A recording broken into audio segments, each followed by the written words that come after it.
Greetings and salutations. I'm Larson Halleck, your certified personal trainer.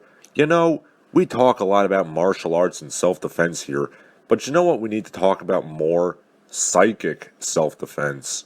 As luck would have it, I have obtained a copy of the Practical Psychic Self-Defense Handbook by Robert Bruce, presumably not the King of Scotland, or is it? The book was put out by Hampton Roads Publishing, which publishes a lot of weird new agey sorts of books. Among other things, they sell Amir's Education in the Use of Magical Powers, a parenting book. Okay, let's get to the meat and potatoes of this. This book is like a paranormal fire axe. In case of paranormal emergency, break the glass. Yeah, I'm sure this gets used a lot. People suffering from psychic attack are blamed for creating their own problems. You don't say. This attitude is unfair and based on ignorance of how things actually work in the spiritual reality. Yes, because more ignorance causes you to not believe in psychic powers. Because of the general lack of information on these matters, and a lot of popular but unrealistic beliefs, I had to figure this stuff out on my own. I made every mistake possible. I almost died several times. Damn those unrealistic beliefs. Why doesn't anybody teach realistic magical powers? There are many reasons for paranormal problems. Neg interference can be a test or response to spiritual development. Oh god damn it! Even when I'm doing a Kung fail video, the PU a-holes shove their negging bullshit back into it. I'll be back in a second. I'm gonna psychically attack Mystery and Tucker Max for propagating this negging shit. Okay, back to our scheduled programming. What you resist persists, said Carl Jung. This maxim is frequently cited as a reason not to do anything beyond positive thinking, to resist or defend yourself against paranormal problems. But would any reasonable person apply this maxim to things like sunburn, burglars, or addiction? That would be ridiculous, of course. So Robert Bruce is, at the very least, more sensible than the writers of The Secret. That's unsettling. In Chapter 1, I provide context for what is to come by discussing the unseen environment. This discussion includes a quick rundown on the astral dimension, which is the environment from which most paranormal activity is based. Oh, the astral plane isn't that bad. It's where the stuff in your bag of infinite holding goes. So the core self-defense principle in this book is the affirmation he gives in Chapter 1. I am loved and I am worthy. I am safe and I am free. I am powerfully protected, I am the master of my mind and the ruler of my body. But what if you're not objectively loved and worthy? The core affirmation heads every chapter and is extensively used throughout the book. It is shown frequently so it sinks into your mind and becomes easy to remember. It's just like the Bene Gesserit litany against fear, except way worse written. He then goes on to describe the Quick Start Guide, a quick and dirty way to defend yourself psychically. Or perhaps psychotically would be the better term. Use plenty of incense or essential oils in every room. White sage, dragon's blood, frankincense, or whatever you have. Keep the incense burning. Have plenty on hand. If you have dragon's blood to just throw around, why don't you hire yourself a cadre of men-at-arms since you're quite obviously some sort of medieval duke or king?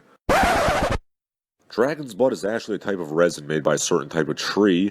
Considering the content of this book, can you blame me for jumping to the conclusion I just did? Sleep electrically grounded, or earthed, see Chapter 7. Get automobile jumper leads and an anti-static computer wrist strap. Connect one end to a metal tap, a water pipe, or a grounded steel object, and the other end to your bare skin during sleep. Yeah, kids, connect your bare flesh to jumper cables and water. That'll work great. The closest unseen environment to the physical universe is what I call the astral real-time zone. This subtle environment shares some properties of the physical universe. It is a direct and objective real-time reflection of reality, and some properties of the astral dimension. It is a fluid, non-physical environment. The astral real-time zone permeates the physical universe and contains a perfect reflection of reality as it happens. Well, that explained nothing at all.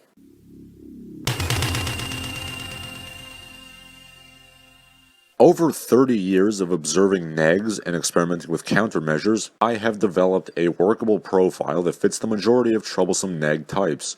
While there are many different types and levels of spirit beings, only a few of them are harmful to humans. This Neg profile includes some types of ex-human ghosts, as well as various types of non-human spirits. The non-human types of Negs can be thought of as Earth-type spirits, Other types of Negs, including air, fire, and water spirits, rarely interact with humans and thus cause fewer problems. Damn you, gnome! Lightning appears to be responsible for generating such a field that Negs can go through. Several thousand lightning strikes per minute occur around the world. Now here I was thinking that Ben Franklin discovered that lightning was a mere natural phenomenon, but Robert Bruce proved otherwise, which means that Ben Franklin is a bitch. Negs cannot cross running water unaided. Water has a powerful electrical grounding effect on Negs when water is connected to the earth. Vampires can't either. Wait a minute. What if vampires are Negs? I have proven this through countless field tests in real-life situations. For example, I have a garden hose on the ground, gushing water. I lead or carry a person who is under a new and severe neg attack over the hose. The attack stops instantly. If we cross the hose again, the attack will usually begin again, also instantly. Now, I'm sure this has nothing to do with the shock of being sprayed with a fucking hose. Negs are sensitive to fire, which can be used in similar ways as running water. If people under neg attack cross a small fire burning on the ground, the attack will usually be broken.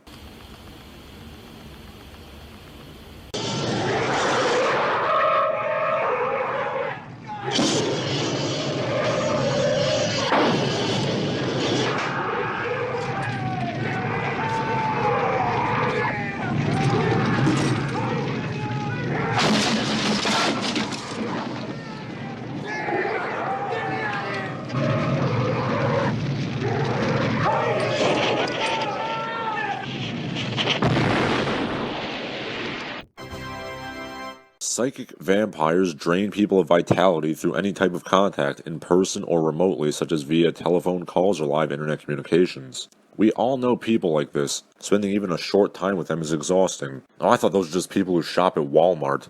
And it's now I start to suspect that this entire book is just Robert Bruce self-medicating his autism.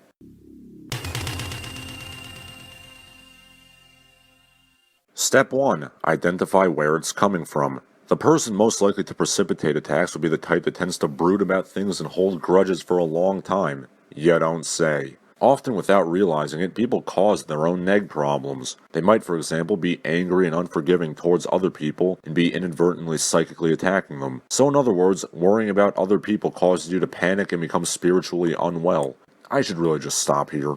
If the problem follows you into the new room, take a long shower or find somewhere to walk over running water, like by walking over a water main or a garden hose gushing water. Also perform the imagination, running water, and electric violet light cleansing exercise. Showers make you feel better. Give me money, please. Revoking permission.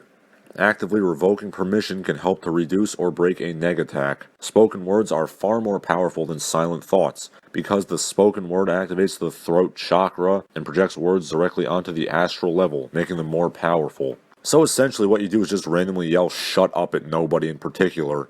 Makes sense. I have had the opportunity to connect with many Negs over the years. By and large, they are like insane children. The character Gollum in the Lord of the Rings trilogy is a good example of a typical Neg. Childlike, playful, petty, and egotistical. You know, they say that people who claim to be abducted by aliens will inevitably claim that the aliens who took them happen to look like whatever the dominant pop culture depiction of an alien is at the time. I don't know why I mentioned that, wink wink. Certain songs and music pieces, for example, Swan Lake by Tchaikovsky and A Kiss from a Rose by Seal, stimulate or are in harmony with the human energy body and its chakras. You will recognize the effects of this type of music when you hear it, as you will feel tingling energy movement sensations throughout your body. I would argue as a musician that the tingling energy movement is an entirely subjective one based on what type of music you like. But on the other hand, Kiss from a Rose is fucking amazing and I'll fight anybody who says otherwise. The type of music used is important. Avoid heavy metal and most modern music. I don't know, a quick dose of Manowar is remarkably empowering to me. He also advocates being grounded in the most literal sense. In earlier times, our predecessors were much more grounded beings. They spent the majority of their time in contact with the earth. They wore electrically conductive leather shoes or walked barefoot on bare ground. I'm going to ignore the whole idea of leather being electrically conductive. Instead, I'm just going to talk about how, yeah, that hookworm is really conducive to your chakras, man.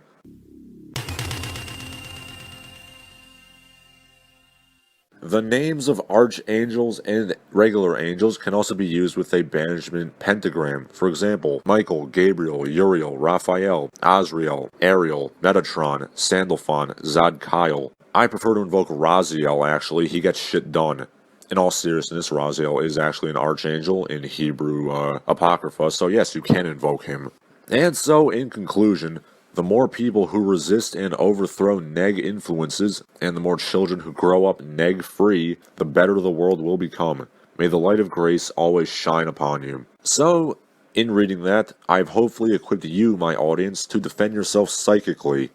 Or, equipped you to be that crazy uncle that the rest of the family pretends doesn't exist. I'm Larson Halleck.